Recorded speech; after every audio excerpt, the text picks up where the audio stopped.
빛 가운데 행하라. 요한일서 1장 5절로 2장 2절 말씀. 우리가 그에게서 듣고 너희에게 전하는 소식은 이것이니 곧 하나님은 빛이시라. 그에게는 어둠이 조금도 없으시다는 것이니라.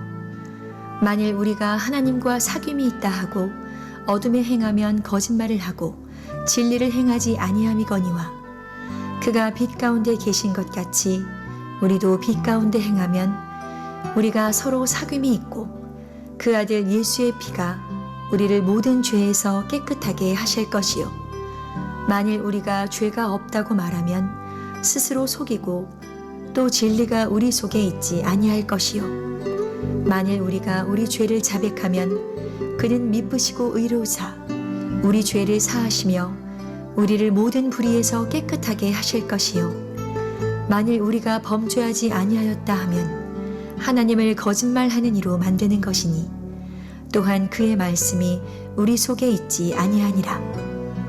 나의 자녀들아, 내가 이것을 너희에게 쓰면 너희로 죄를 범하지 않게 하려 함이라. 만일 누가 죄를 범하여도 아버지 앞에서 우리에게 대언자가 있으니 곧 의로우신 예수 그리스도시라. 그는 우리 죄를 위한 화목 제물이니 우리만 위할 뿐 아니요 온 세상의 죄를 위하심이라. 아멘. 아멘. 날씨가 많이 추워졌습니다. 오늘 복된 주의 날 2부 예배당에 오신 여러분, 지금 인터넷으로 하나님을 경배하는 여러분, 주님을 경배하는 여러분들과 우리 주님이 이 시간에 함께 계심을 믿습니다. 아멘. 지금 우리는 교회가 세상으로부터 거센 비판을 받고 있는 시대에 살고 있습니다. 이렇게 교회와 그리스도인들이 비판받고 손가락질 당하는 데에는 불신자들의 잘못된 오해 때문이기도 하지만 우리 그리스도인들이 빛과 소금의 삶을 살지 못했기 때문이라고 생각합니다. 참된 그리스도인들은 빛이신 하나님과 교제를 하게 되어 있고 빛된 삶을 사는 것이 당연하지요. 코로나로 힘든 시기를 보내고 있지만 그리스도인들은 코로나 때문에 신앙이 휘청거리면 안 됩니다. 오히려 예수님을 믿지 않는 세상 사람들에게 의연한 모습을 보여줘야 되고 하나님 앞에서 더욱 믿음으로 사는 모습을 불신자들 앞에서 우리는 보여줘야만 합니다. 세상 사람들은 코로나 시대에 예배당에 모여 대면 예배 드리는 것을 비판하면서 뭐라고 얘기를 합니까?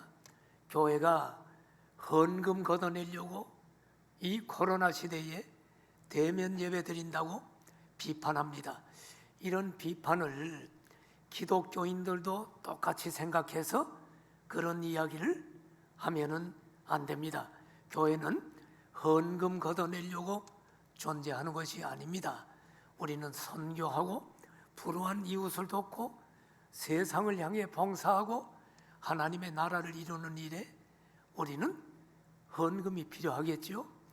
우리가 대면 예배 드리지 않더라도 우리는 거의 모든 성도들이 인터넷 예배 드리면서 11조와 그 외 헌금을 지금 거의 다 드리고 있습니다.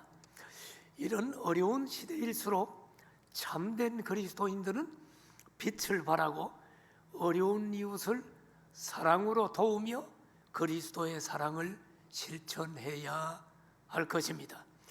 오늘 나눌 말씀의 본문은 조금 깁니다. 지난주 전한 말씀의 본문을 오늘 포함해서 오늘 본문을 정했습니다. 지난주 말씀 다 잊어버렸겠는데 잠깐만 정리를 해볼까요? 지난주 말씀의 내용은 요한일서 1장 5절에서 7절 짧은 3절이었죠? 까지 말씀으로 내용이 뭐예요? 하나님은 빛이시다. 그러므로 우리는 어두움 가운데 행하지 말고 빛 가운데 행할 때 빛이신 하나님과의 교제가 이루어지고 동시에 성도들 간의 교제가 풍성해질 것이다 라고 말씀드렸습니다. 기억이 납니까? 오늘은 빛 가운데 행하라 라는 제목으로 하나님의 말씀을 전하려고 합니다. 빛 가운데 행하는 자의 삶이 어떤 것인지 오늘 본문을 중심으로 좀 더 지난주보다 더 구체적으로 살펴보기로 합시다. 자, 먼저 첫째로 생각할 것은 빛 가운데 행하지 않는 자의 삶에 대해서 살펴보려고 합니다. 오늘 성경은 빛 가운데 행하지 않는 자의 삶에 대한 모습을 분명히 보여줍니다.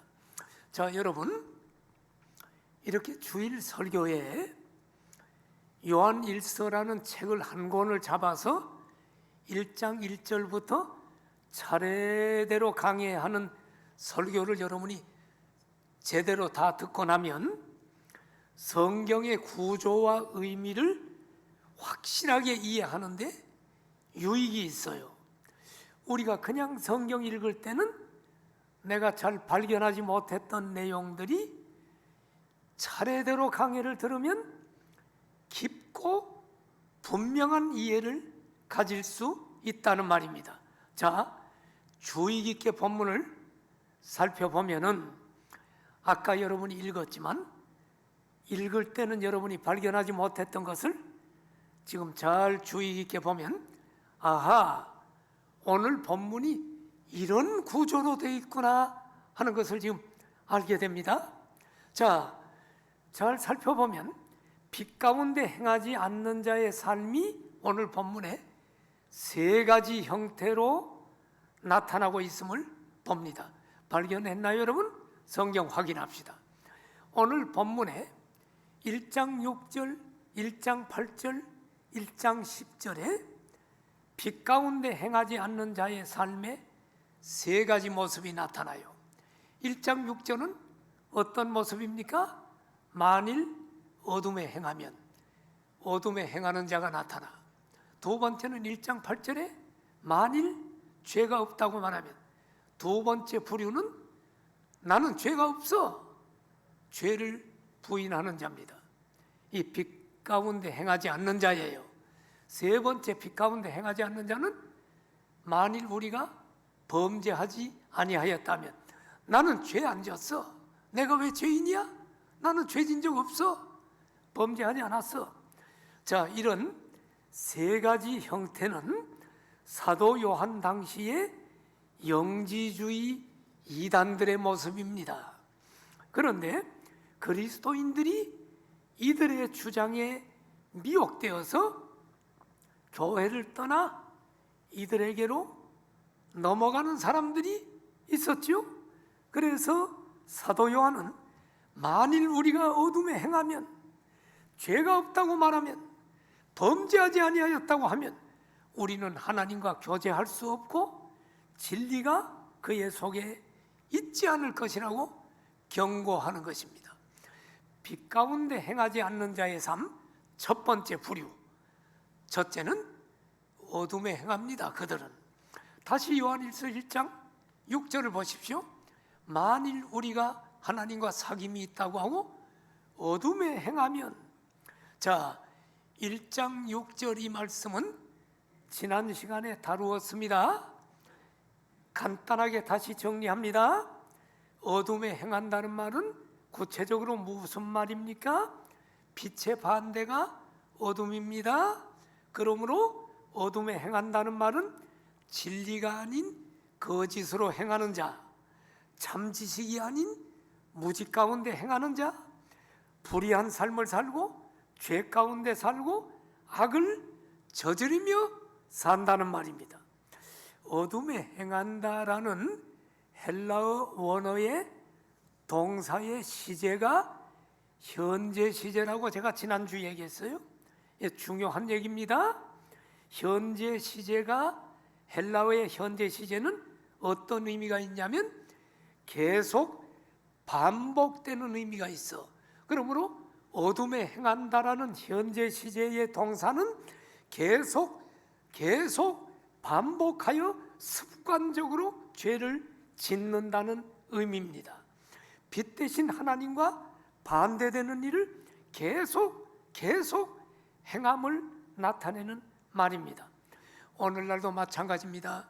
죄를 경홀히 여기고 도덕적인 삶의 필요성을 가볍게 여기는 자는 어둠에 행하는 자입니다.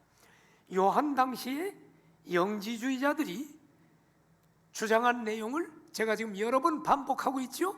영지주의자들이 주장하는 게 뭐예요? 육체와 영혼을 둘로 분리하는 거예요. 육체적인 죄를 마음껏 지으면서도 영혼은 깨끗하다라고 하므로 그들은 하나님과 자기들은 죄지면서도 교제하고 있다고 주장했는데 이들이 어둠에 행하는 자들입니다. 그들은 요한일서 1장 6절을 다시 보면 여러분, 어둠에 행하는 그들은 거짓말하는 자요 진리를 행하지 아니하는 자들입니다. 자, 빛 가운데 행하지 않는 자의 삶, 두 번째는 그들은 죄가 없다라고 말해요. 요한일서 1장 8절을 봐요. 만일 우리가 죄가 없다고 말하면, 지금 사도 요한이 이 얘기를 영지주의자들을 염두에 두고 지금 하는 얘기입니다. 죄가 없다고 말해. 빛 가운데 행하지 않는 자의 이 두 번째 형태가 나는 죄가 없어 라고 말하는 사람입니다. 어두움 가운데 행하면서도 자신들이 더 이상 죄의 상태에 있지 않다라고 주장하는 것입니다. 그리고 죄를 지을 성향도 가지고 있지 않다라고 말합니다. 그러나 여러분, 구원받은 성도들도 그 속에 끊임없이 죄성이 발동하고 있어서 끊임없이 죄와 싸워야 됨을 믿습니까? 아멘입니까? 구원받은 성도도 지금 죄성이 속에 끊임없이 발동해서 죄와 싸워야 돼. 그러나 영지주의자들은 죄의 실제성을 부인하므로 어두움 가운데 행하면서도 죄를 버리려고 애쓰지도 않고 오히려 죄를 대수롭지 않게 여기면서도 자기들은 하나님과 사귐이 있다는 거야. 자기들은 하나님과 교제하고 있다고 주장합니다. 영지주의자들은 자신들은 영원하고 참된 진리의 지식을 가졌다고 해. 그것을 그노시스라고 하는데,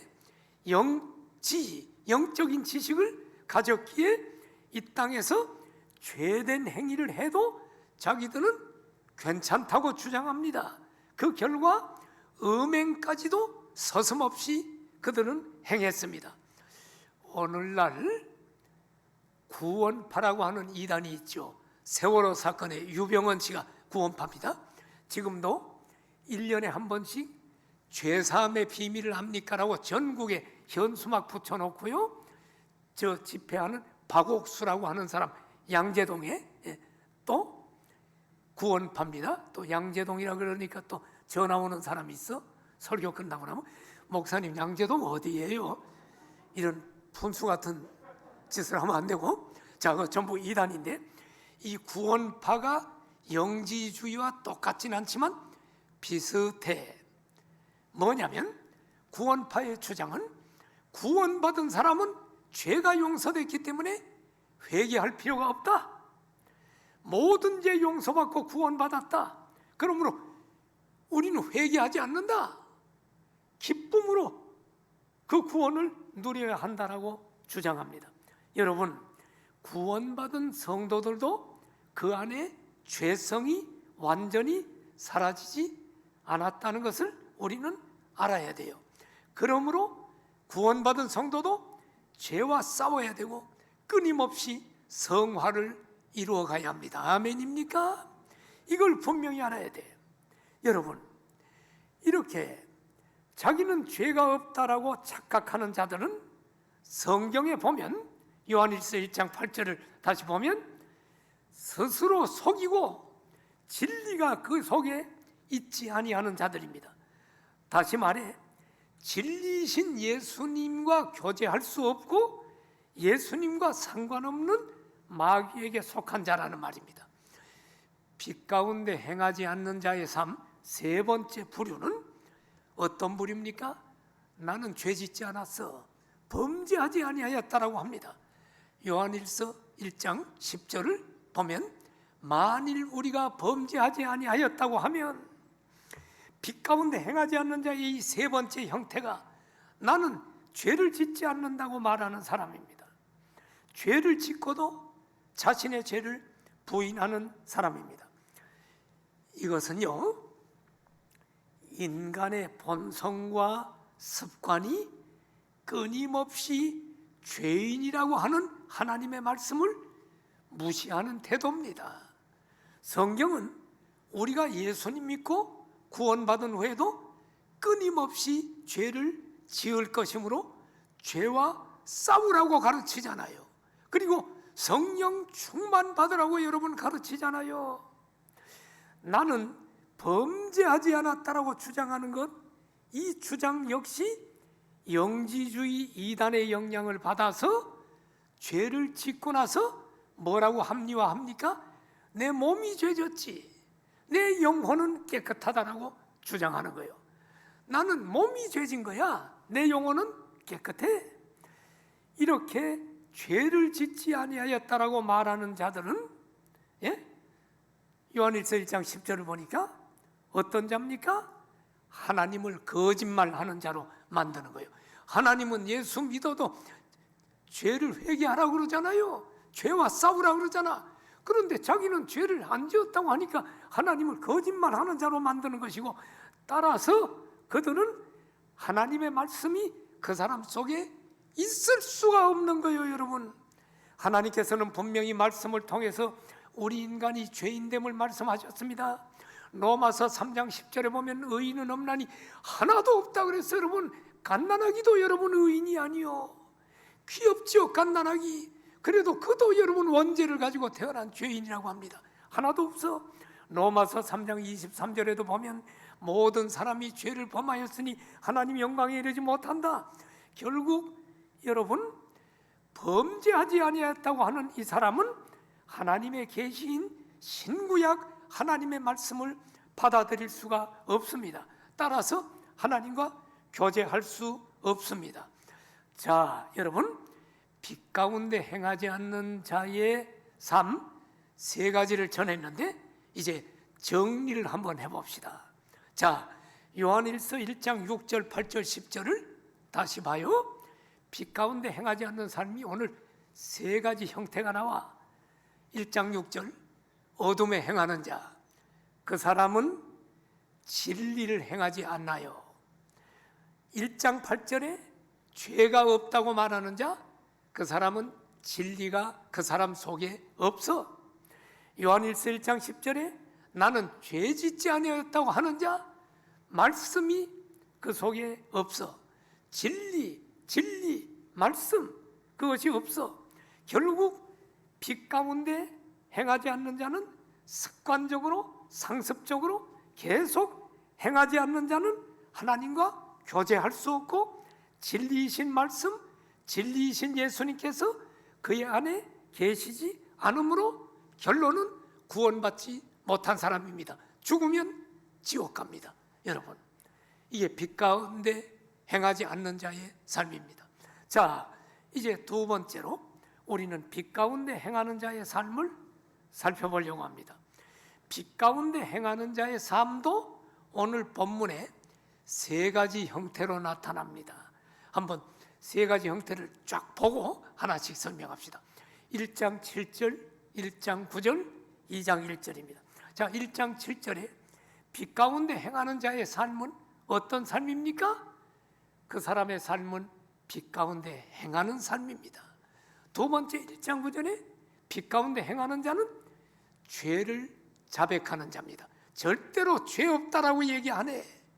여러분, 교회 다니면서 나는 죄 없어, 이 사람은 빛 가운데 행하는 자가 아니요, 자기 죄를 깨닫고 자백합니다. 요한일서 2장 1절에 빛 가운데 행하는 자는 죄를 범할 수 있는데 그때는 어떻게 할까? 이것은 이따가 설명을 하면서 구체적으로 나누려고 합니다. 자, 이 세 가지는 빛 가운데 행하는 자, 하나님과 교제하는 자의 모습입니다. 말씀을 들으면서 여러분은 내가 빛 가운데 행하는 자인가를 점검을 하는 시간을 갖길 바랍니다. 자, 빛 가운데 행하는 자의 삶, 첫 번째는 빛 가운데 행하는 자의 삶은 빛 가운데 행합니다. 요한일서 1장 7절을 다시 봐요. 그가 빛 가운데 계신 것 같이 그가 예수님이고 하나님이죠. 하나님은 빛 가운데 계셔요. 우리도 빛 가운데 행하면. 자, 이 부분 1장 7절도 지난 시간에 다루었습니다. 간단하게 정리합시다.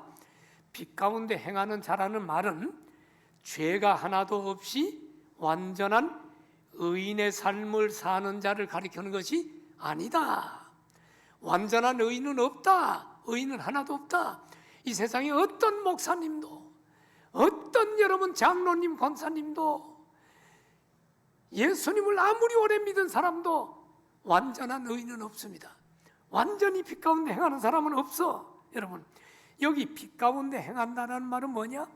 끊임없이 진리의 말씀대로 살려고 애쓰고 불의를 버리고 의를 행하려고 노력하고 거룩한 삶을 살려고 애쓰는 것을 의미합니다. 그 사람이 빛 가운데 행하는 거예요.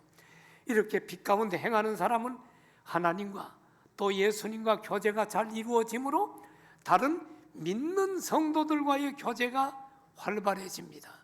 또한 빛 가운데 행하는 사람은 성경을 보니까 7절 끝에 보니까 예수님의 피가, 예수님의 보혈의 능력이 계속적으로 그의 모든 죄를 깨끗이 씻어주심으로 점점 성화가 이루어지는 복을 누리게 됩니다. 자, 빛 가운데 행하는 자의 삶 첫째는 빛 가운데 행한다. 빛 가운데 행하는 자의 삶 두 번째는 죄를 자백한다. 자, 성경 먼저 보고 설명할게요. 요한일서 1장 9절 잘 봐요.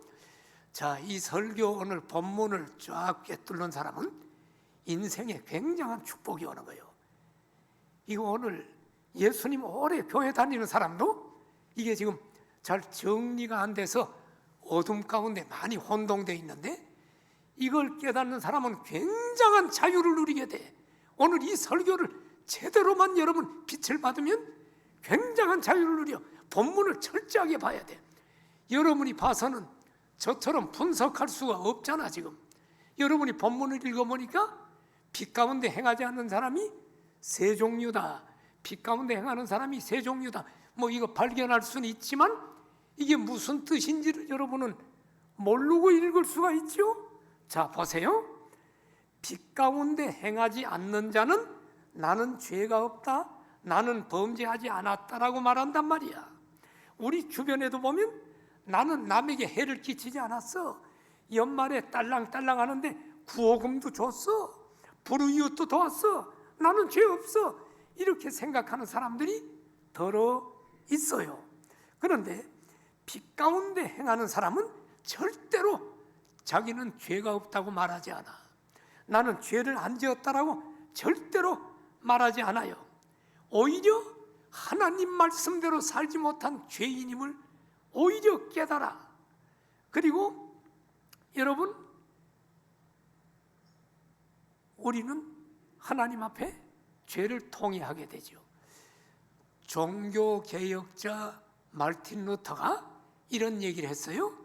우리 예수님을 믿는 그리스도인들을 보면서 그리스도인들은 의인이자 동시에 죄인이다.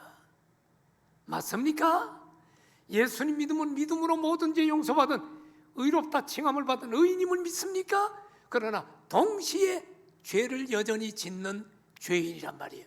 이게 마르틴 루터가 한 얘기인데 참 귀한 말씀입니다. 자, 여러분, 빛 가운데 행하는 자는 죄에 대해서 민감합니다. 그래서 자신의 죄에 대해서 용서받기를 원합니다.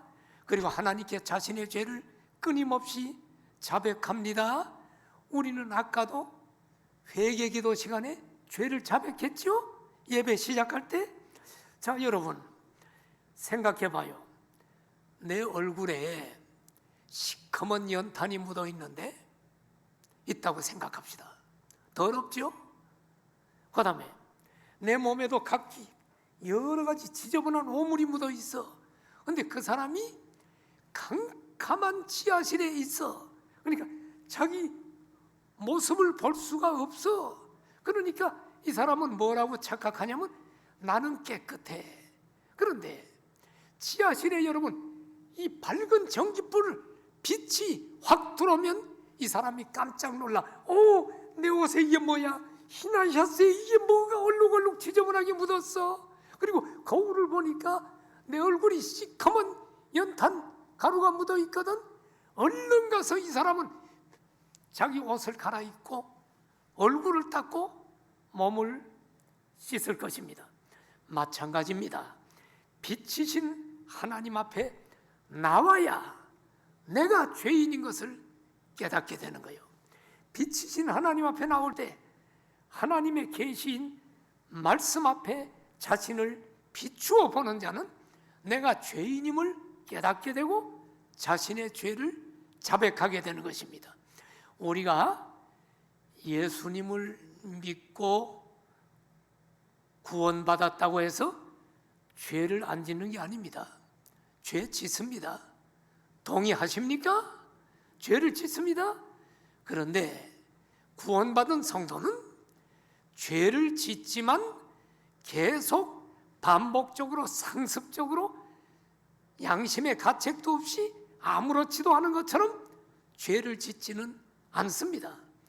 구원받은 하나님의 자녀는 죄를 짓지만 죄를 지었다고 하나님과의 관계가 끊어져서 지옥 가지는 않습니다. 그러나 구원받은 하나님의 자녀가 죄를 지으면 하나님과의 교제가 이루어지지 않아요. 자, 예를 들어 봅시다.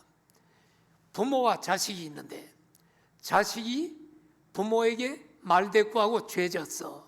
그러면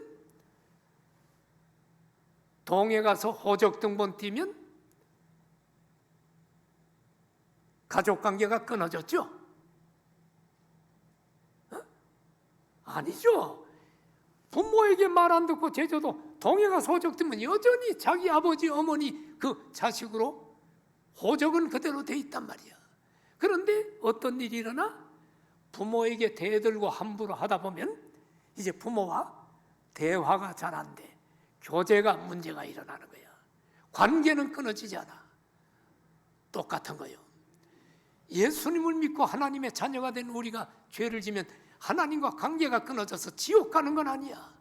여전히 하나님의 자녀이지만 하나님과의 교제가 막혀. 기도가 막히고 하나님과의 교제가 막혀. 그때 어떻게 해야 돼요? 잘못했어요. 자백하면 교제가 이루어지는 거야. 자식이 부모에게 아빠, 엄마, 내가 잘못했어요. 용서해줘요 하면 다시 부모와 자녀는 교제가 이루어지는 것처럼 하나님께 자백하는 거야. 자백한다라는 말은 하나님의 빛에 비추어서 자신의 죄를 깨달았을 때 그 죄를 인정하고 솔직하게 구체적으로 그 죄를 하나님 앞에 진실되게 고백하는 것을 자백이라 그래. 우리가 여러분 주일마다 죄를 자백하는 시간을 예배 서두에 하는데 그냥 눈 감고 가슴에 손 얹고 형식적으로 하지 마세요. 하나님 잘못했어요. 이건 자백이 아니야, 여러분. 빛 가운데 행하는 자는 성령님이 깨닫게 해. 그러면 그것을 일일이 자백해야 돼. 여러분, 죄가 꼭 남의 물건 훔치고 사람 죽이고 이거 죄인 줄 압니까? 기독교인은 그 정도 수준이면 안 돼요. 성경에 누구를 미워했다, 시기했다, 누구를 사랑을 베풀지 못했다. 그럼 하나님 말씀 어긴 거 다 죄요. 그러니까 끊임없이 우리는 자백해야 되는 거예요. 성경의 빛을 받는 사람은 자기 죄가 여러분 드러나야 돼. 하나님 잘못했어요. 이렇게 고백하고 죄를 버리려고 해야 돼요. 그런데 우리가 똑같은 죄를 계속 짓고 계속 자백할 때 이런 생각이 안 들어요? 아이, 하나님께 참 염치가 없네. 그런 생각 드는 분이 있어요?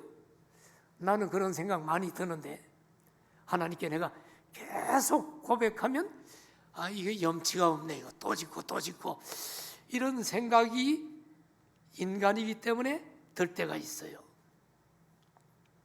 그러나 여러분, 우리가 일부러 의도적으로 용서해 주시는 하나님을 이용해서 계속 죄 짓지는 않지만, 우리가 연약해서 같은 죄를 여러 번 끊임없이 지을 때가 있어요. 있어요, 없어요? 있어요, 여러분.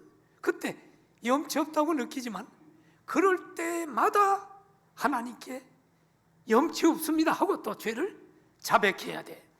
몇 번이나 자백해야 될까? 10번? 100번? 500번? 성경은 우리가 죄를 질 때마다 1000번이고 10,000번이고 자백하면 하나님은 우리를 용서하시겠다고 하는 거야. 그러므로 끊임없이 자백해야 돼. 하나님은 우리의 자백을 받으셔요. 우리가 계속 죄 짓고 자백하는 일을 반복하면 어떤 일이 일어나는 줄 압니까? 점점 죄를 자백하고 늘 하나님의 빛에 비추어 봐서 나 자신을 내놓고 수백 번씩 여러분 염치 없지만 내놓을수록 우리는 점점 하나님의 사람으로 온전하게 하나님이 우리를 변화시켜 가신다는 일입니다. 자, 자백하면 어떤 일이 일어나는가? 이 요한일서 1장 9절을 잘 보면서 여러분 설명을 할게. 이 구절이 기가 막힌 구절이에요, 여러분. 이거 그냥 한 번 읽고 쓱 지나갈 말이 아니야. 이 말씀 잘 깨달으면 여러분이 지금 인생이 변화돼. 이 말씀이 어떤 말인 줄 알아요? 자, 염치 없지만 우리가 빛이신 하나님 에 나오니까 내가 죄인임을 깨닫거든. 누구를 미워했어? 그때 하나님 솔직하게 난 누구 미워했어요 하고 죄를 자백하면 어떤 일이 일어나느냐? 하나님은 미쁘시고 의로우사 하나님은 믿을 수 있는 faithful, 신실하신 분이고 의로우신 분이셔서 우리 죄를 자백하면 어떤 일을 이루시는가? 첫째, 우리 죄를 사하신대.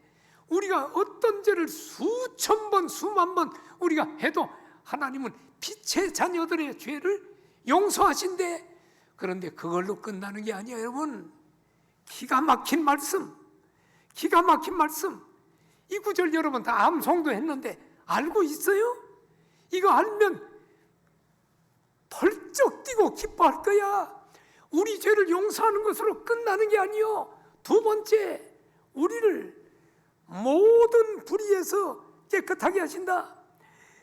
우리의 어떤 불이라도, 이런 얘기를 하면 좀 이상하지만 누구를 살해했더라도, 살인자도, 전과 20범이라도 여러분 하나님이 용서하실 뿐만 아니라 모든 불의에서 깨끗하게 하시는데, 이 말이 무슨 말인 줄 알아요?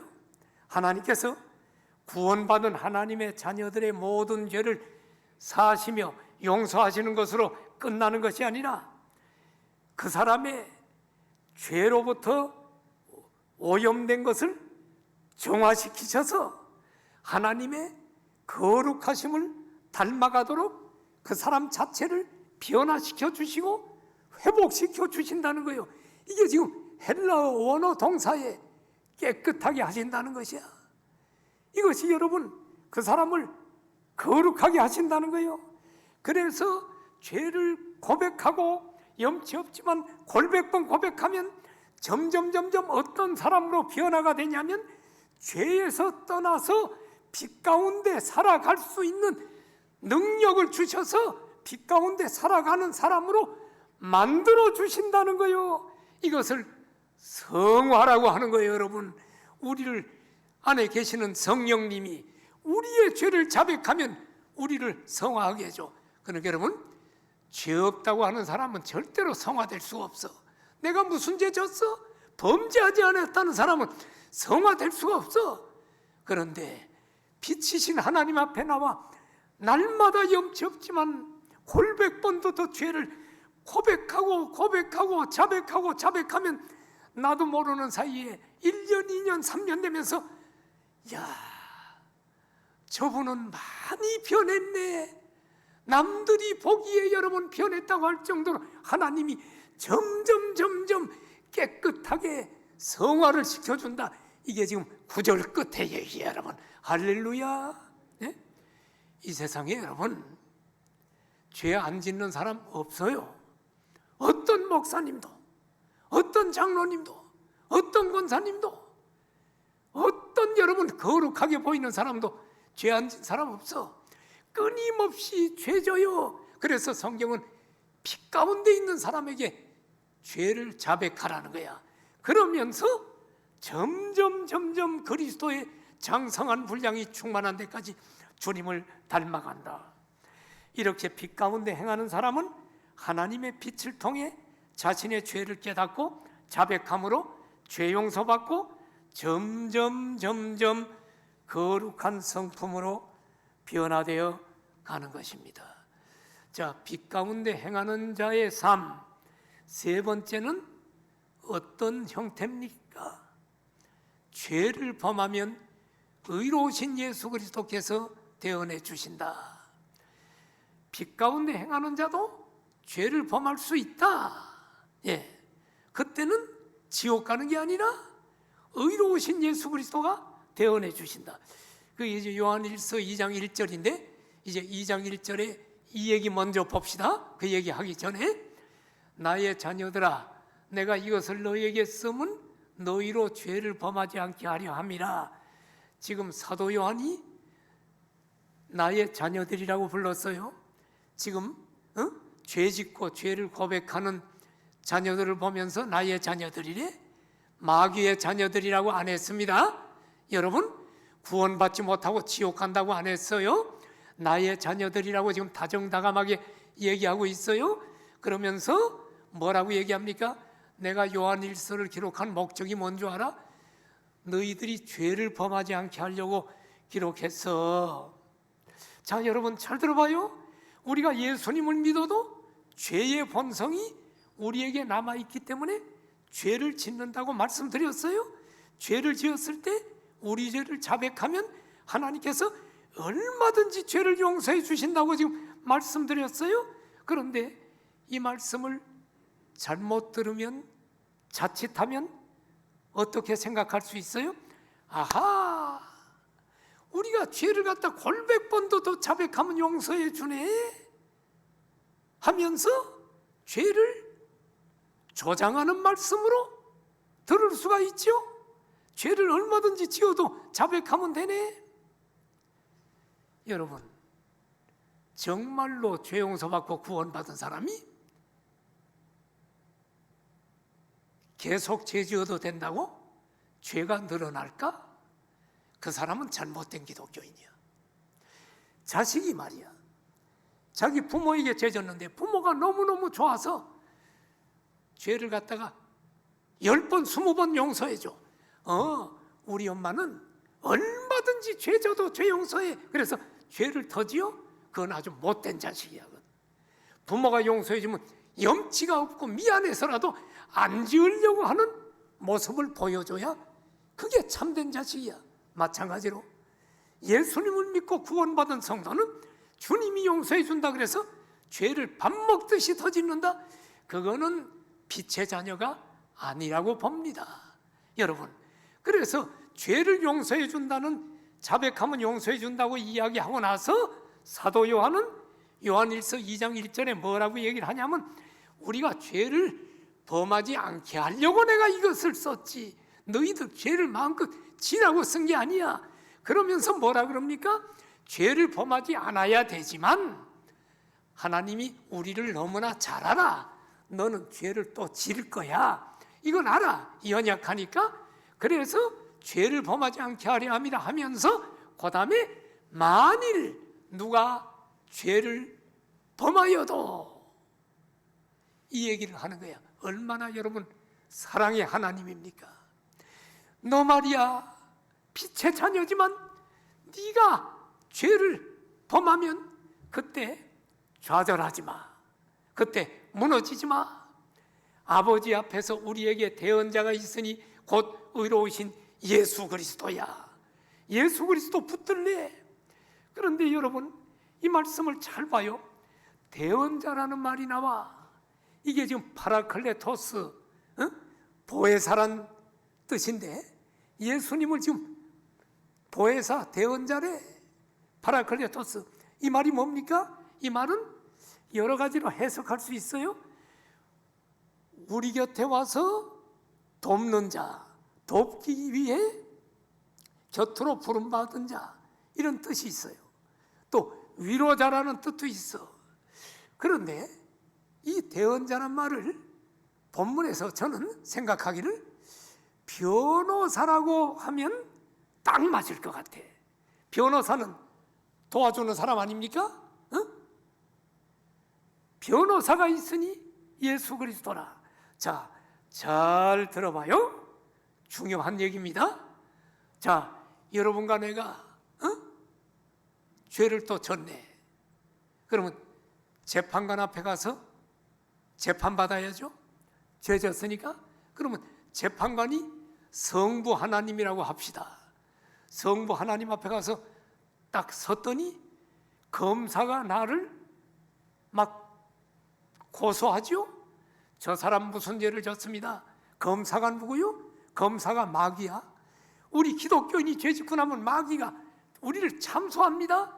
저게 무슨 목사라고, 저게 무슨 장로 권사라고, 저거 죄 진 거 봐요 저거 하고 우리를 괴롭힙니다. 그때 넘어지면 안 돼. 여러분 오늘 본문 듣는 사람은 지금 굉장한 축복이야. 이 본문 봐요. 이 검사가 마귀가 우리를 죄인이라고 막 합니다. 그러면 재판관이신 성부 하나님이 다 듣고 나니까 이야 이거 죄가 많네.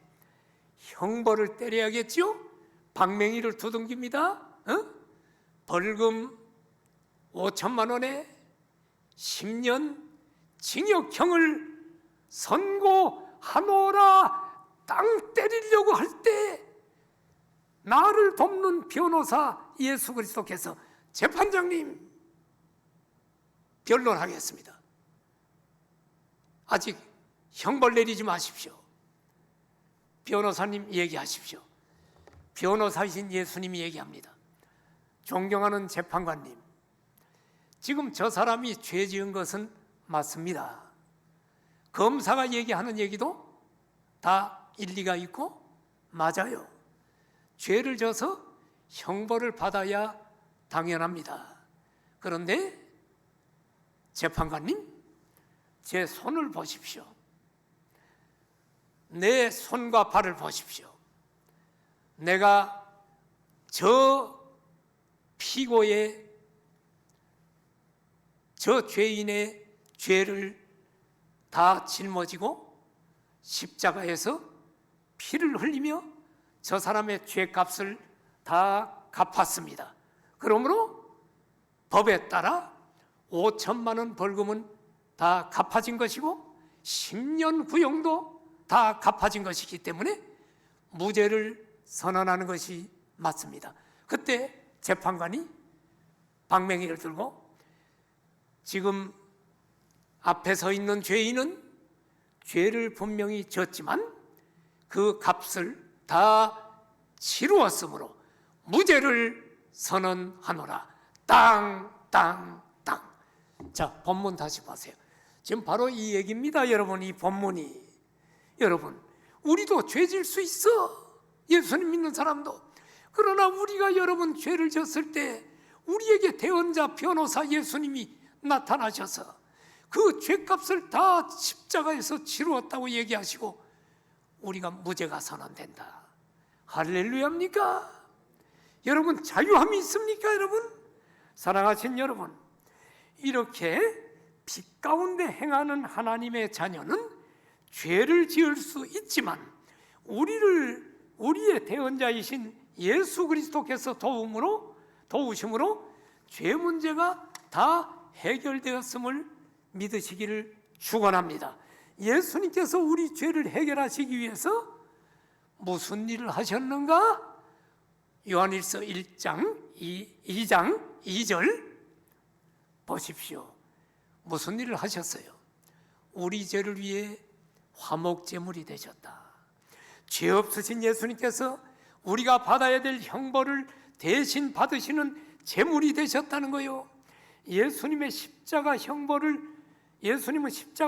받으심으로 예수님의 피로 하나님께서 우리를 향한 진노와 형벌을 멈추게 하셨어요. 하나님과 우리 사이를 화목케 하시려고 중보자로서 화목 제물이 되신 것입니다.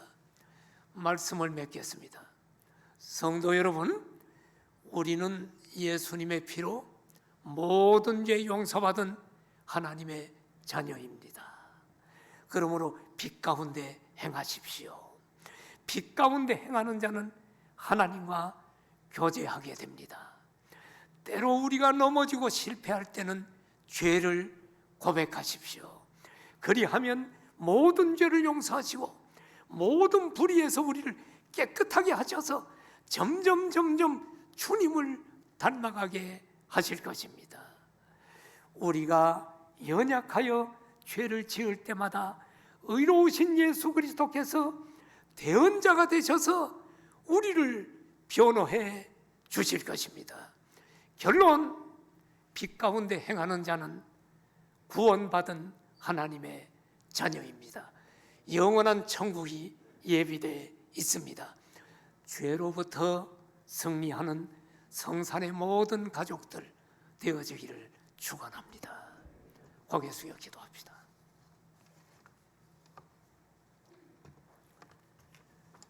사랑하시는 성도 여러분, 오늘 하나님의 계시의 말씀을 선포했습니다. 하나님 음성을 들었나요?